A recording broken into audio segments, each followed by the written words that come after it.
강혜신의 오늘의 미국.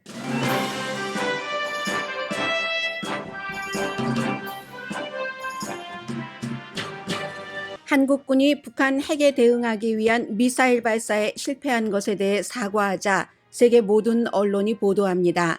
한국군은 미군과 합동훈련 도중 발사한 미사일이 땅에 떨어져 주민들은 전쟁 발발로 오인했습니다. 이 시점에 북한 핵에 대한 억제력은 미국의 국방 예산을 국내 총생산의 5%까지 늘리는 것뿐이라고 월스트리트저널이 사설에서 주장했습니다. 올해 노벨 화학상은 2명의 미국인과 1명의 덴마크인 화학자가 공동 수상자로 결정됐습니다. 3명의 화학자들은 클릭 화학이라는 것을 통해 의약품 개발 등에 공헌을 했다고 평가받고 있습니다. 홈런 기록을 세운 아론 저지와 풋볼 선수 출신으로 조지아주 연방 상원 선거 공화당 후보인 허셜 워커가 대비되는 아침입니다. 게임의 룰에 있어 이처럼 극명한 대비도 없습니다. 사우디아라비아와 러시아가 주도한 오펙 플러스 회의 결과 원유 생산이 크게 줄어들게 됐습니다. 유가와 가솔린 값이 다시 올라갈 정도의 감축량입니다. 트위터가 제기한 재판을 앞두고 이길 가능성이 없다고 판단한 일론 머스크가 결국 트위터를 인수하기로 했습니다. 이 인수에서 승리자는 오로지 트위터 주주들 뿐이라는 지적이 나옵니다. 러시아가 우크라이나를 침공하고 지기를 바라면서 우크라이나를 지원해온 미국이 지금은 러시아가 크게 지는 것을 두려워하게 됐습니다. 코너에 물린 푸틴의 핵 선택 여부 때문입니다. 여러분 안녕하십니까? 오늘의 미국 강혜신입니다. 오늘의 미국에서도 정말 보도를 하지 않았으면 좋았을, 그리고 이런 일들이 세상에 알려지지 않았으면 얼마나 좋았을까 하는 마음을 갖게 되는 뉴스부터 전해드립니다. 이미 세상에 전부 보도가 됐고 미국에서 이 방송을 듣고 계시는 분들이건 아니면 세계 어느 곳에서 코리안 아메리칸 아니면 코리안 다른 나라 사람으로서 듣고 계시는 분들도 한국의 지금의 방위력 같은 것도 생각을 해볼 수 있는 시점이고요. 물론 실수라는 것은 어느 군에서나 나오나 그제였었죠. 북한이 일본을 향해서 일본 영공을 통과하고 이제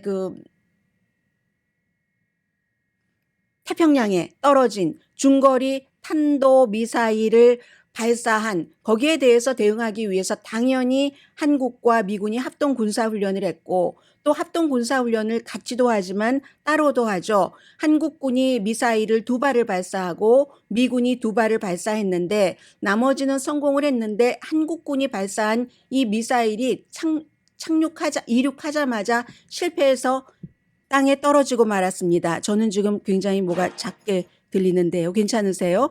팍 소리가 나는데 마침 화면을 보니까 지금 역사적인 우주 로켓이 이제 국제 우주 정거장으로 가고 있는 그 발사 장면이 나오고 있군요. 아무튼 소리 괜찮으셨다면은 그저 방송을 하겠습니다. 굉장히 작아진 느낌이고요. 그래서 이제 훈련을 하던 도중 미군이 쏜 미사일 2발 성공을 했고 한국군도 1발은 성공을 했는데 1발이 실패하고 그냥 떨어져 버린 겁니다. 그러니까 그게 강릉이었는데 강릉 주민이 얼마나 놀랐는지 모르고 오작동으로 인해서 추락을 했는데 왜 그런 일이 일어났는가는 당연히 지금 조사를 하겠죠. 그리고 이 미사일 발사의 목적 자체가 목표물을 정확하게 타격하기 위한 것인데 그때의 목표물이라고 하는 것은 북한이 남한을 향해서 쏜 목표물을 얘기를 합니다. 주민들에게 그리고 나서 경보 발령을 내렸습니다. 다행히도 다친 사람은 없다는 것이 나오고, 그렇지만 이 미사일이 추락하면서 이 핵을 탑재를 했었는데 다행히 핵은 폭발하지 않았지만 그 자체에 폭발이 있었고 얼마나 소음이 대단했겠습니까? 현지 시간으로 새벽 1시였다고 하니까 사람들이 잠자다가 너무 깜짝 놀라서, 그리고 불이 일어나는, 완전히 오렌지빛의 불이 일어나는 것을 봤고 강릉 주민들이 그야말로 말 그대로 보고 들었습니다. 더군다나 올 들어서 23차례 40번이 넘는 미사일 발사를 북한이 한 그 상황에서 이런 일이 있으니까 정말 북한군이 쳐들어온 줄 알았다고 하잖아요. 외국 언론과의 인터뷰에서도 강릉 주민이 그렇게 얘기를 합니다. 몇 시간 동안 아주 캄캄했고 소셜미디어에서만 무슨 일들이 일어나고 있는지 사진과 비디오로 보여줬습니다. 한국에서는 아마 당연히 보도는 돼야 되고 보도가 됐고 뒤늦게지만 그렇지만 정말 어찌 보면 해외에서 더 자세히 보도하고 있는지도 모르겠습니다. 그 불과 연기 때문에 도저히 다시 잠을 잘 수 없었다는 사람들이 너무 많았고 너무나 겁이 나서 강원일보 그 지역이니까요. 이런 곳에서 많이 보도를 하고 어떤 주민은 비행기 추락 사고인가? 이렇게 생각을 하다가 7시간인지 8시간인지 매체에 따라서 조금 다르게 보도하는 것 같아요. 제가 레이티스트는 확인하지 못했습니다. 7시간이 지나도록 합참이 그것을 인정하지 않았다. 이 인정하지 않았다라는 표현은 그런 일이 있었다는 것을 그 표현은 BBC 방송의 표현입니다. 그렇기 때문에 이거 설명을 해주지 않았다는 거예요. 7시간 동안이나 무슨 일이 일어났는가? 그럼 누구는 북한군이 쳐들어왔는가? 짐을 싸야 되는가? 비행기가 추락했는가? 그렇기 때문에 모르는 것에서의 그 불안함 같은 거 짐작을 하시죠. 아마 오늘의 미국을 듣고 계시는 여러분들 가운데서 상당수는 강원도가 고향이신 분들이 계시고 강릉이 고향이신 분들도 계시고 한국을 방문을 할 때 강릉에 가서 속초에 가서 시간을 보내고 계시는 분들 많이 계실 겁니다. 강릉 주민들이 불안해한 그 형태를 미국 매체뿐만이 아니라 세계의 모든 주요 언론이 보도를 합니다. 현무2 미사일이 핵탄두를 탑재를 했고 그렇게 해서 그러한 사고가 일어난 겁니다. 그래서 이제 한국군은 어느 나라 군이나 마찬가지로 이런 일들을 알리고 싶겠습니까? 말하자면 기술적으로 적인 북한을 물리치기 위해서 북한이 중거리 탄도미사일을 발사했기 때문에 거기에 대해서 꼼짝 마라. 우리가 그래봤자 어림도 없다 하는 것을 보여주기 위한 압도하기 위한 미사일 발사였는데 그게 오작동으로 이륙하자마자 땅에 떨어져 버렸으니까 이것을 어느 국민에게 알리고 싶은 국방부와 국가가 어디 있겠습니까?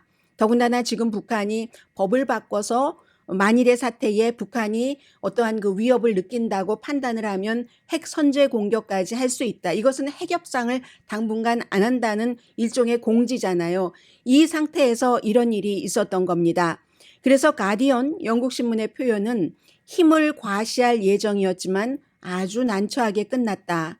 그리고 인근 주민들에게는 경종을 울려줬고 또 이 한국은 그 군 정부 측에서는 당혹감, 말 그대로 당혹감 이상이겠죠. 인터넷에서 주황색 불덩이가 나오는 영상이 게시되고 나서야 사고 시간을 인정을 했다. 합참이. 그래서 왜 이렇게 비정상적인 비행을 하게 된 것인가에 대해서는 당연히 지금 조사 중이고요. 그 사건이 일어났을 때 강릉시의 소방당국 또 시청 관계자들이 여러 군데서 이제 시민들이 이게 무슨 일이냐 제보를 했으니까 폭발 가능성에 관한 제보를 하고 신고를 해서 공군기지와 육군기지에 긴급 구조대를 파견을 했답니다. 왜냐하면 지역이 그쪽이니까요. 바로 이륙하자마자 그쪽 기지에 떨어졌으니까. 그랬더니 군 당국이 돌려보냈답니다. 이 같은 내용이 제가 한국 뉴스 하나도 보지 않은 겁니다. 해외 언론에서 이렇게 보도하고 있는 구체적으로 내용을 전해드리는 겁니다.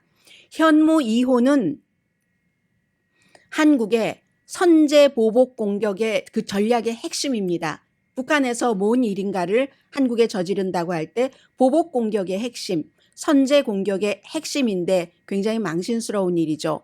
그래서 이제 어떤 그 버전은 지금 북한이 사용하고 있는 것과 같은 러시아에서 먼저 개발된 그런 버전이고 그러자 지금 권성동 의원은 강릉이 지역구잖아요. 아주 입장이 묘해졌죠. 집권당으로서. 권성동 의원이 얘기하기를 납세자의 돈으로 운영하는 얼마나 많이 돈이 들었겠습니까? 내기를 발사를 했는데 그 운영하는 무기 체계가 한국 국민을 위협을 하다니 군이 실패를 통보하는 것도 머뭇거렸고 게다 대고 이제 언론 통제 엠바고를 해봤었겠죠. 그러다가 소셜미디어 시대이기 때문에 그것을 감출 수가 없는 겁니다. maybe 과거 같으면 감출 수도 있고 한국이 아닌 다른 나라 어느 독재 국가에서는 감출 수 있었을지도 모르지만 독재 국가도 좀 힘들 것 같습니다. 소셜미디어가 있기 때문에 그러한 것들을 비난을 하면서 무책임하다. 참 이 권성동 의원으로서는 하기 힘든 얘기를 한 거죠. 지금 여러 가지 윤석열 대통령과의 관계 등등을 생각을 할 때. 그리고 그러니까 이것은 결국은 국내와 해외에서 중요한 것을 생각을 하게 되는데 지금 한국은 국정감사 기간이잖아요. 그렇지 않아도 무슨 뭐 행안부라든가 심지어 무슨 다른 조금 느슨해 보였던 그런 부처의 국정감사에서도 고성이 오가고 새로운 신기록 같은 것을 내세우고 있는데 어떻겠습니까? 이제 국방부 국정감사 때에 서해 목표물에 대한 포격 훈련도 했었고 그리고 폭격 훈련도 했었고 미사일 발사를 하는 동안에 북한의 도발 의지를 철저하게 무력화하겠다는 것을 보여주는 우리가 이만큼 준비가 철저하다 하는 것을 전시하기 위한 것이었는데 우리가 이만큼 능력도 안 됐고 준비가 철저하지 않다는 것을 보여줬다는 결론입니다. 인근 주민을 공포에 빠뜨리는 것 이외에는 그리고 해외에서는 이 같은 한국의 그 입장을 그대로 지금 보도를 하고 있잖아요. 그리고 미군이 발사한 건 괜찮았는데 왜 한국군이 발사한 건 그렇게 되는가? 이럴 때는 만약에 그럼 주한미군이 철군을 하면 어떻게 되는가? 여기까지도 해외에 나와 있어 살고 있는 사람으로서 뭐 한 번쯤은 생각해 볼 문제이기도 합니다. 그래서 이제 또 합동 그 참모본부가 발표를 했습니다. 로널드 레이건호가 다시 한번 이 한국과 이 철저하게 뭐 방위 공약 같은 것도 지키겠다 해서 오늘 뭐 동해상으로 다시 돌아오고 있다는 얘기가 되고 있고 미국으로서는 미국 본토와 동맹국을 위협하는 완전한 그 핵무기를 개발을 해서 핵 보유국으로 북한이 딱 부상을 해서 협상하지 않기를 원하는 건데 이미 그 시기는 다 놓친 것 같습니다. 그러려면 진작에 했어야죠. 이제 북한은 뭐 너무너무 많이 그 핵 그 기술이 발전을 했고 서방 세계에서 미국을 포함해서 미국과 직접적인 핵 협상을 할 테니까 양보를 어느 정도 양보를 하느냐 이런 것을 계산을 해야지 되는 게 아닌가 싶고요. 오늘 그 로스앤젤레스 시간으로 12시에 안전보장 이사회에서 이제 공개 회의를 합니다. 북한이 중거리 탄도미사일을 발사했는데 어떻게 벌 줄 것인가? 벌을 줄 수가 없죠. 당연히 러시아와 중국이 안전보장 이사회 상임 이사국으로서 북한을 벌주는 것을 지금 비토를 할 것이 분명하기 때문에 그로 인해서 지금 북한은 일본 상공까지 통과해서 괌에 충분히 도달할 수 있는 그런 정도의 그 핵 능력을 과시를 했고 한국은 이게 그러한 것을 뭐 요격한다 하는 것이 실패했다는 것을 그날 바로 보여준 이런 케이스입니다. 오늘 미국 매체 가운데서 월스트리트저널이 사설을 실었습니다. 그런데 월스트리트저널의 이 사설은 한국이 발사한 미사일이 뭐 오작동해서 땅에 떨어지고 말았다. 이 내용까지 커버하진 않았습니다. 북한이 중거리 탄도미사일을 발사한 여기에 대해서 북한의 미사일인 큰 제목이고 작은 제목은 북한의 억제력을 강화할 필요가 있다. 이제는 가진 거라는 겁니다. 거의 느낌이 이제 그럴 수밖에 인정할 수밖에 없는 핵보유국 비슷하게 이렇게 지금 제목이 붙어 있습니다.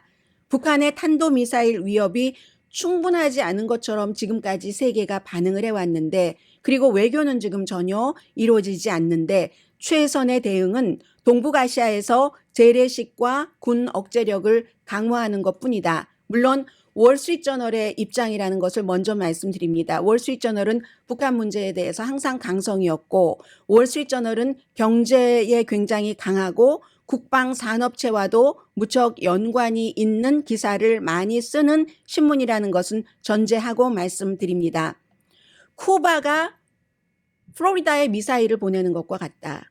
이번에 북한이 일본 영공을 넘어서 딱 그 동해안에 그 미사일이 들어가도록 탄도미사일을 발사한 것은 올해 23번째 쭉 그런 스토리를 얘기를 하고요. 그 이전에 이번에 최종적인 그 미사일 발사 이전에는 한미일 합동 군사 훈련도 있었고 괌이 한 2,100마일 떨어졌다면 지금 뭐 사정거리가 2,800마일 넘었으니까는요. 킬로미터로 뭐 4,850킬로미터 정도 됐으니까는요. 그래서 미국이 지금까지 어떻게 해왔는가. 최근에 트럼프 전 대통령은 김정은 위원장에게 구애를 하면서 군사훈련을 중단을 했고, 차기 바이든 현 대통령은 결의의 표시로 한미합동 군사훈련을 다시 시작했다. 이 점은 크레딧을 준다. 월스트리트저널이 이 바이든 대통령의 여러 가지 하는 일에 대해서 크레딧 많이 주는 신문은 아닙니다. 그런데 이 점은 크레딧을 줬고, 김정은은 회담을 하도록 겁을 잔뜩 주고 나서 그 다음에 이제 회담에서 돈 같은 것을 이제 가져가려고 항상 이런 행동을 한다. 지금이야 이제 그 개발 자체가 굉장한 목표지만 그동안 미국과 한국은 북한에 일종의 뇌물을 주면서 많이 북한이 이것을 중지하도록 노력을 해봤는데, 북한은 절대로 포기하지 않는다는 것을 또 확인했고, 이제야말로 그것이 위협이라는 것에 주목을 해야지 된다고 강조를 합니다. 북한이 미국에 도달하는 이 그 핵을 개발을 하고 여러 개의 핵탄두를 장착을 하고, 이건 이제 미사일 방어망을 뚫는다는 거잖아요. 하나 요격하면 또 하나가 있고 또 하나가 있고 하는 그런 것. 그리고 이제 뭐 핵파워 법을 다시 만든 것, 뭐 이런 내용을 얘기를 하면서 미국이 아무리 유엔에서 무엇을 한들 육자회담도 얼마나 많이 실패를 했는가 하는 것을 상기시키고 있습니다. 그래서 원죄는, 오리지널 신은 북한이 이처럼 이러한 그 무기를 갖게 한 것이다. 가졌다고 인정을 하는 겁니다. 지금 최선의 대응은 그것을 쓰지 못하도록 억제하는 것이다 라고 얘기를 합니다. 지금 뭐 푸틴이 우크라이나 침공과 핵 위협으로 쇼를 하고 있고, 이 미국의 재래식 그 핵 억제력 뭐 이런 여러 가지 재래식이거나 핵 억제력이거나 이런 여러 가지는 세계에서 동시다발적으로 만약에 무슨 일이 일어난다고 할 때 그것을 동시에 할 수 있는 능력이, 그게 이렇게 힘겹다, 버겁다 하는 표현도 하고요. 바이든 대통령은 어제도 이 아시아, 이 지역, 한반도를 중심으로 해서 방어 공약은 미국이 약속을 한 것은 철벽과 같다. 철통도 아니에요. 철벽과 같다라고 얘기를 했는데, 이것은 트럼프 전 대통령 이후에 미국 대통령이 이 같은 말을 해주는 것은 너무나 중요하고, 트럼프 전 대통령이 이랬다 저랬다 했었기 때문에. 그런데 그렇게 그 말을 뒷받침하려면, 만일에 북한이 선제 공격을 한다면, 그러면 신뢰할 수 있는 군사 배치를 어떻게 하고 그 대응에 대한 아주 명확하고 분명한 소통이 미리 다 시나리오가 뒷받침돼야지 된다고 얘기를 합니다.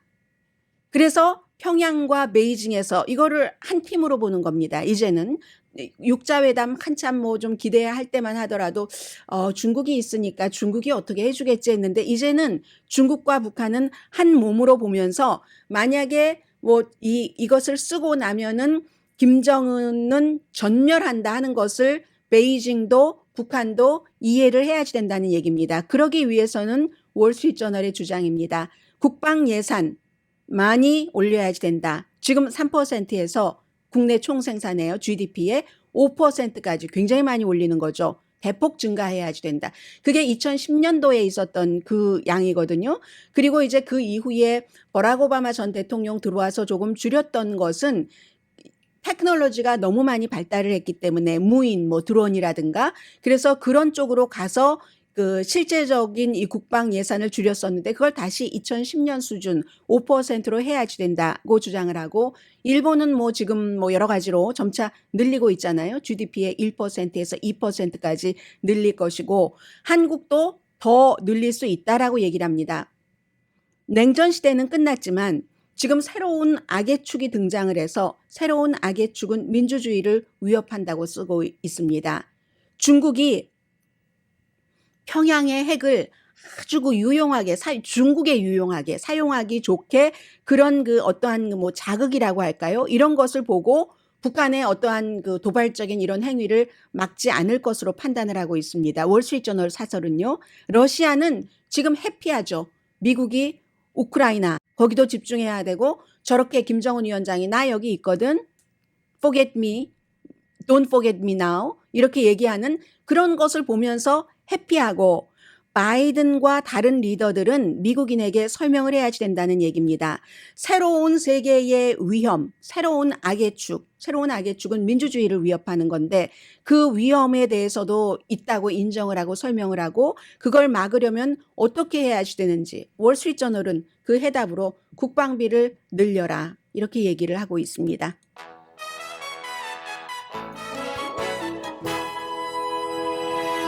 적어도 이 김정은 위원장이 미국에 다시 이제 아주 진부하게 느껴질 수도 있는 그 이슈로 북한에 관해서 사설을 쓰게 했으니까 주목받은 것, 주목을 어떤 목적으로든 받기를 원했다면 성공한 것으로 보입니다. 잠시 뒤에는 뭐 노벨 화학상 간단히 전해드리고요. 그리고 이거는 정치와 스포츠가 연결됐는데 결국에 가면은 인간이 가장 중요하게 가치를 두는 그런 면으로 연결이 되거든요. 잠시 뒤에 전해드립니다.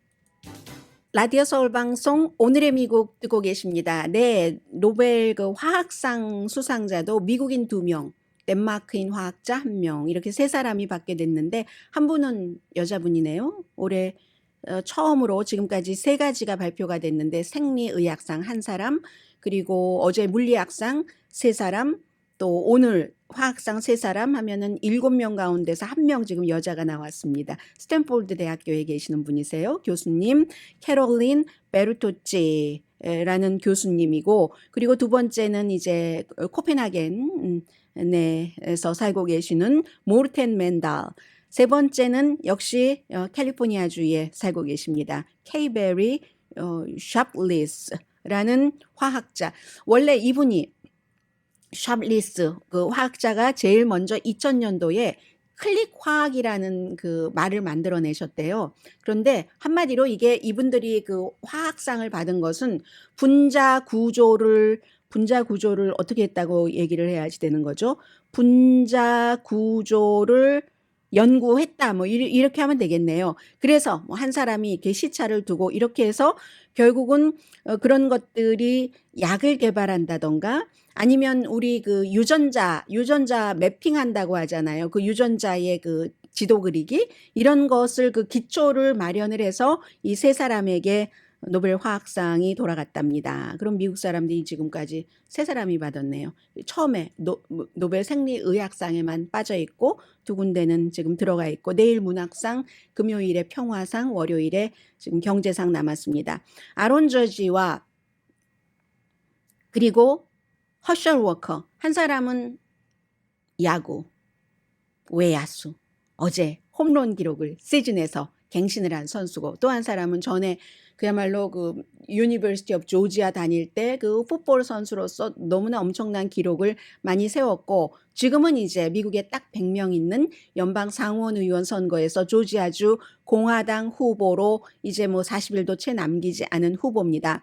먼저 이제 이 그 아론 저지의 말씀을 드리자면은 아론 저지가 뭐 이제 스포츠 좋아하시는 분들은 너무너무 다 알고 계시잖아요. 어제부터 시즌 그 62개를 기록을 해서 일요일 날 이게 동률이 됐고 전과 이렇게 했는데 그렇게 했는데 제일 중요한 건 지금까지 뭐 61개, 60개, 61개 뭐 이런 모든 것들이 다 뉴욕 양키스에서 나왔잖아요. 뭐 그레이트 로저 마리스 그리고 그 전에는 그 베이비 루스 61년도에 60개 그리고 이제 로저 마리스가 한 시즌에 61개 어제 이제 아론 저지가 62개가 나왔는데 이 마리스의 아들이 일요일에 딱 그 본인의 아버지와 동점을 만들고 나서 너무너무 축하했거든요.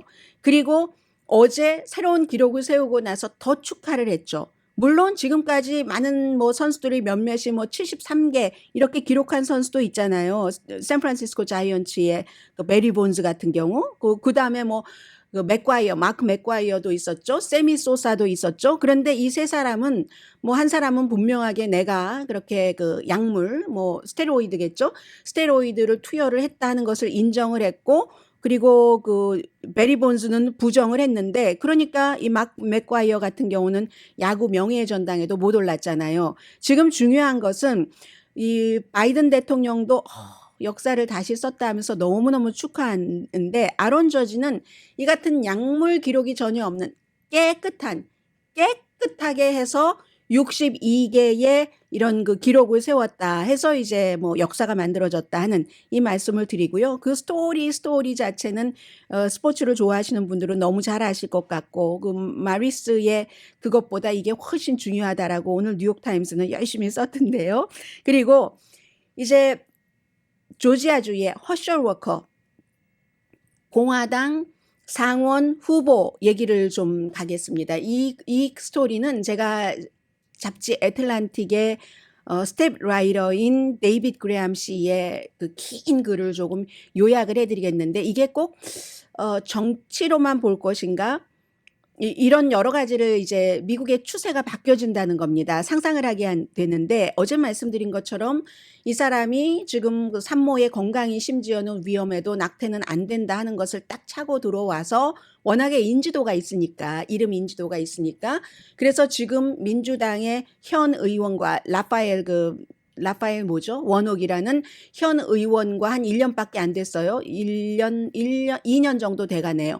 그 의원과 딱 지금 뭐 누가 이길지 모르는 그 상태에서 낙태를 딱 밀고 낙태는 절대로 안 돼 했는데 어떤 여성에게 걸프렌드에게 낙태하는 게 좋겠어 하고 돈도 주고 카드도 주고 막 이랬다는 스토리가 나오면서 그 스토리를 보도한 데일리 비스트를 고소한다고 했는데 션 해니티와 인터뷰하는 것 보니까 그거 가짜다, 가짜 뉴스다라고 얘기를 하면서 그것이 왜 가짜라는 것은 증명을 하지 못했습니다. 그 전에 여자친구는 그 위선이 너무 싫다.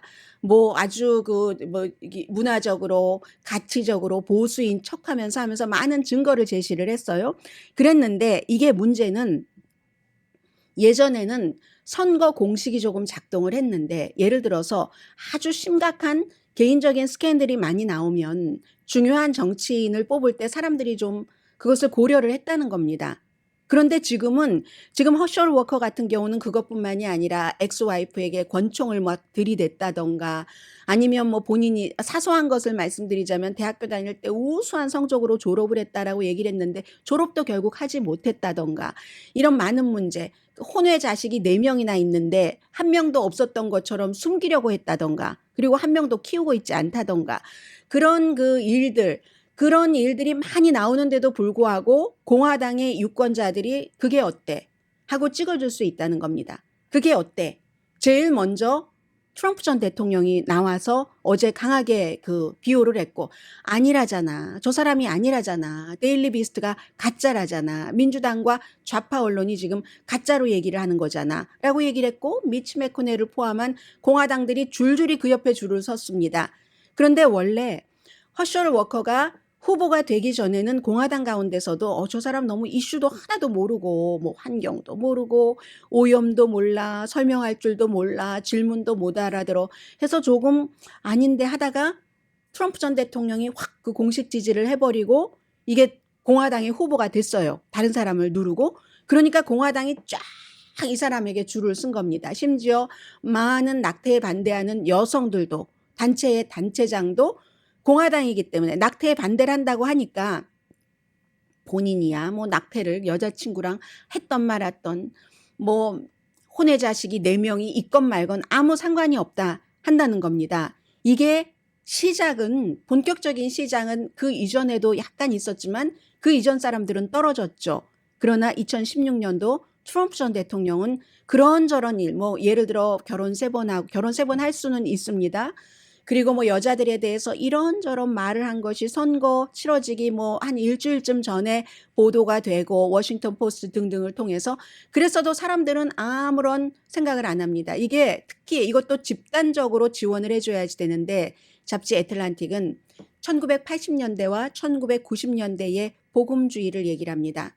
우리의 복음주의, 종교계에서 원하는 것을 저 사람이 해줄 수 있으면 인간은 누구나 다 실수를 할 수 있는 건데 그게 뭐가 어때? 이게 바로 복음주의의 아주 유명한 목사들이 빌리 그레암 목사의 아들인 프랭클린 그레암 목사 등등이 트럼프 전 대통령 후보 때부터 나중까지 했었던 얘기잖아요. 나중에는 트럼프 전 대통령 조금 아주 거의 임기 끝 무렵에는 뭐 끝 무렵이고 또 떨어지고 나니까 멀리 했습니다만 그전에는 트럼프 전 대통령이 이제 후보 때는 원래는 낙태 지지했었던 사람 아닌가요? 낙태 반대한다고 하니까 막 열심히 지지를 하고 또 백악관에 종교인들 막 잔뜩 초대를 하고 해서 많은 것을 해주니까 이게 과연 올바른 것인가? 과거에는 적어도 어느 정도의 기준은 있었는데 이게 지금 계속 그 아틀란틱의 보도입니다. 더군다나 지금 이 아들이 이 그 공화당의 그 연방 상원 의원 후보의 아들이 난 정말 너무 싫다. 한 번 정도는 내가 그 아버지와 뭐 선거 유세도 같이 했었지만 야, 이건 너무한다. 뭐 패밀리 밸류가 어떻고 제가 너무 자극적이라서 여러분들께 그 아들이 아버지, 친아버지에 대해서 하는 얘기는 들려드리지 않겠습니다만은 이건 내 개인적인 문제가 아니라 미국의 100명밖에 없는 연방 상원 의원이 될 가능성이 높은 후보에 관한 얘기다. 공화당의 위선 같은 것을 얘기를 합니다. 그 아들도 굉장히 보수적인 그런 그 이슈로 틱톡에서 유명한 영향력을 미치는 사람입니다. 트럼프 전 대통령이 민주당이죠. 그가 모니카 루윈스키 아니 빌 클린턴 전 대통령이 모니카 루윈스키와의 스캔들이 있었을 때 공화당에서 가족의 가치를 얘기를 하면서 미국의 가치를 얘기하면서 엄청 비난했었습니다. 그런데 그렇게 비난의 선봉장이었던 뉴트 깅그리치가 그렇게 비난을 하면서 그 비난하는 순간에 다른 여성과 스텝과 불륜 관계를 맺었다는 것 아니겠습니까? 나중에 와이프와 이혼하고 그 여성과 결혼을 해서 그 여성이 트럼프 시대의 바티칸 대사까지 지냈습니다. 이 같은 공화당은 워낙에 좀 사회적으로 보수적인 가치를 지키고 있었는데 그런 것들이 그러니까 뉴트 깅그리치 시대니까 80년대부터 무너지기 시작해서 이렇게 지금까지는 왔는데 이건 완전히 너무 심각해서 결과는 모르지만 이 그 애틀란틱의 그 스텝 라이더가 쓰기를 맨 마지막에 결과는 모르지만 라파엘 워낙이 자리를 약간의 표 차이로 지킬 수도 있고 약간의 표 차이로 이 같은 스캔들이 있었음에도 불구하고 공화당 후보가 풋볼 선수가 전 이길 수도 있지만 만약에 이긴다면은 하나의 메시지가 있다. 이 허셀 워커가 이기고 나서 줄 수 있는 메시지가 있다. 이기기만 하면 된다. 그 밖에는 아무것도 이길 수 있다면 아무런 문제가 되지 않는다. 지금 공화당 지도부는 정말 안 됐죠. 뭐 2달도 안 남았는데 후보를 바꿀 수도 없고 열심히 미치 매코넬까지 이 사람을 지지를 합니다. 지지를 하는데 그 모든 뭐 개인적인 생활이라든가 총과 연관돼서 낙태에 관해서 심지어는 그 이슈와 연관돼서도 이슈로 하는 말과 본인의 원래의 행동은 달랐다는 이런 것들도 아무 상관이 없다는 겁니다. 무조건 이기고 봐야지 되는 것이고 만약에 허셜 워커가 조지아주의 연방 상원 의원으로 당선된다면 미국인들에게 그런 메시지를 주는 거다. 이기기만 하면 어떻게 해서라든지 아무것도 문제가 되지 않아. 이 점에서 중요한 거죠.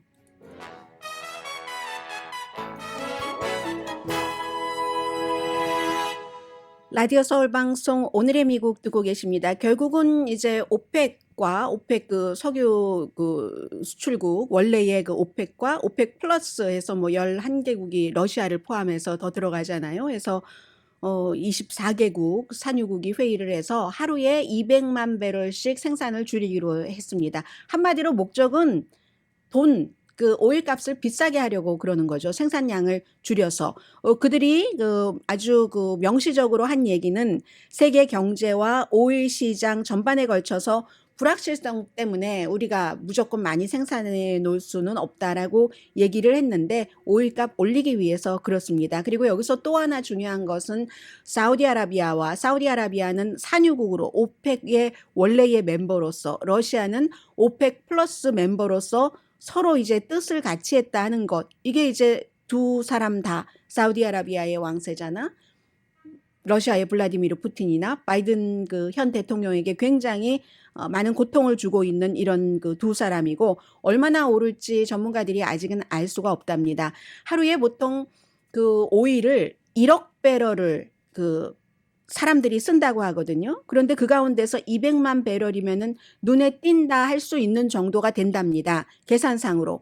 그러니까 바로 뭐 유가가 뭐 배럴당 몇 달러 정도는 올랐던데요. 보니까. 그래서 사우디아라비아는 뭐 얼마 전까지만 하더라도 유가가 배럴당 120달러까지 하다가 9월 달에 뭐 90달러 아래로 내려가고 80달러대였잖아요. 이걸 적어도 100달러 이상으로 올려놓고 싶어 하는 겁니다.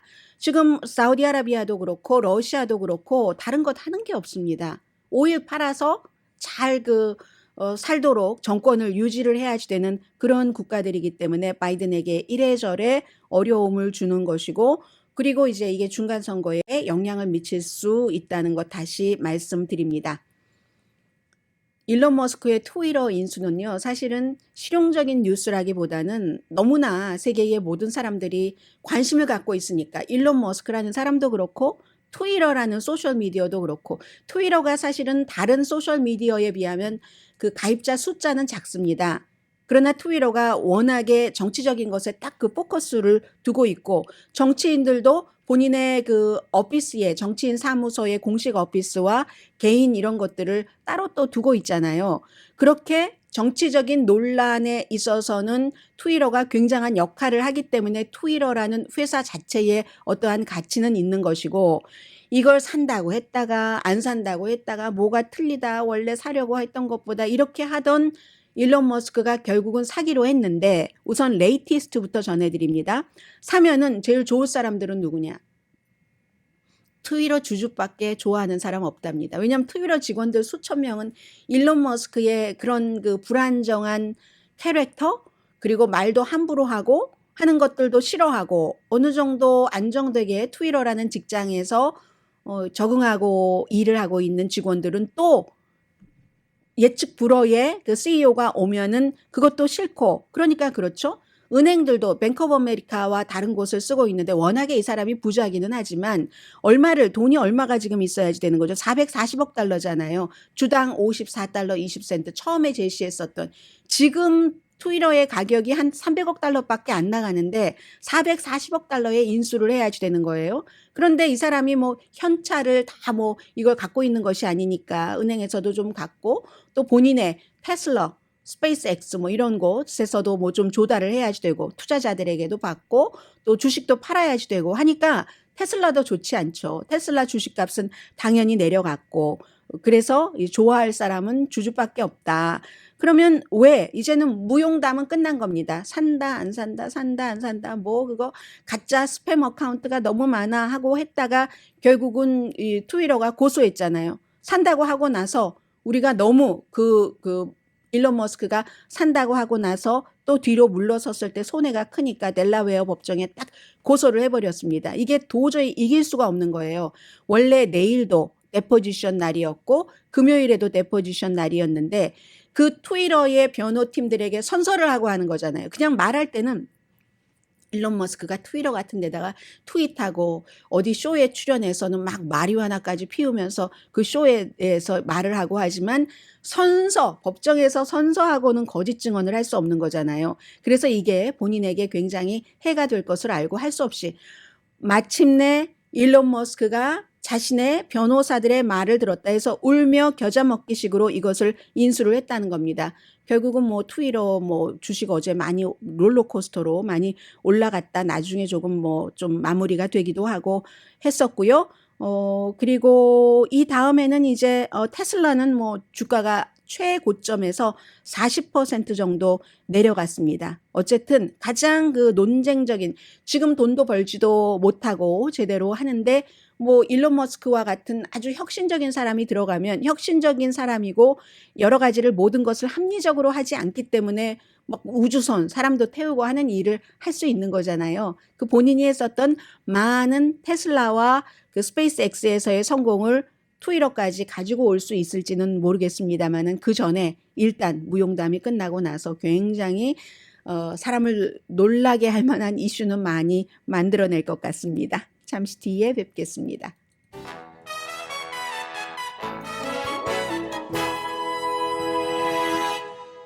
라디오 서울 방송 오늘의 미국 듣고 계십니다. 네, 우크라이나 병사들은 정말 그 회복력이라고 할까요? 탄성이라고 할까요? 이런 것들이 마음에서 뭐가 나와서 그런지 애국심에서 그래서 그런지 대단합니다. 헤르손에서도 러시아군을 몰아서 러시아군이 지금 열세라고 하거든요. 동시에 여러 군데서. 그러니까 제일 동쪽에 러시아와 국경을 마주하고 있는 지역이 돈바스인데 돈바스 지역이 둘로 나눠져서 위에가 루안스크, 아래가 도네츠크, 그리고 바로 그 옆이 지금 그 핵발전소가 있는 자포리지아 가 됐고 또 약간 서쪽으로 오면 전부 이제 동해에서부터 남쪽으로 쭉 오는 겁니다. 헤르손인데 헤르손의 바로 아래가 크림반도입니다.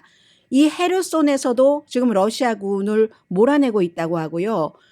블라디미르 푸틴 러시아 대통령은 네 군데 지금 제가 말씀드린 이 네 군데가 국민투표를 해서 우리 러시아로 병합하기로 했다는 것에 이제 법적으로 이제 마지막 그 과정을 법안에 서명을 했습니다.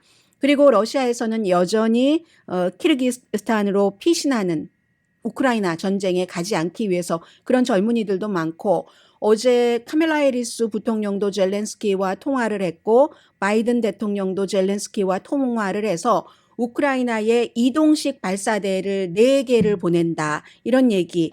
그런데 지금으로서는요. 지금 미국에서 처음에는 이기면 어떡하는가 푸틴이 우크라이나에 했는데 지금은 지면은 어떡하는가 걱정을 한답니다. 사람이 전쟁에서 질 때는 항상 불안하고 잘못된 결정을 하는 특히 이제 블라디미르 푸틴과 같은 성향의 사람들은 어떤 하이리스크를 선택을 할 수가 있는데 그 하이리스크가 핵이 되면 어떡하는가 하는 것을 걱정하는 거죠. 오늘의 미국은 그러니까 이기는 게 완전히 지는 게 너무 처참하게 지는 것을 원치 않는다는 겁니다.